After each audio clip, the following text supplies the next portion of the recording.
For today's video, bibilhin natin yung mga kulang sa school ng mga bata. Nag-deliver kasi kami kanina dapat sa plaza ang meet up. Kaso dahil fiesta, kung saan-saan kami imikot. Bawal ipasok yung trek sa plaza. Kaya dito sa RCS na lang. Nga lamang dito na kami mamimili ng mga kulang na gamit ng mga bata. Tara guys, mamili na tayo.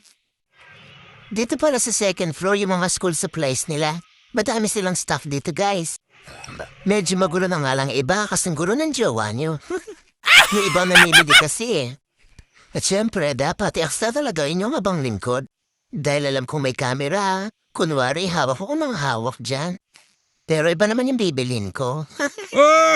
Syempre, paminsan-minsan kailangan best actress. Siyang anak ko naman yan, ang gulo-gulo niyan. Basta't tinawakan ko ng aparador, alam na niya aalis kami. Hindi na siya aalis sa tabi ko. Hanggat hindi ko rin siya binihisan. Di pa nga ako nagsusukla, hindi na nagpabitaw sa akin. Dito pala mahaba yung pila sa cashier. Nakapag-play-play na nga yung mga anak ko, tignan mo, takbo ng takbo.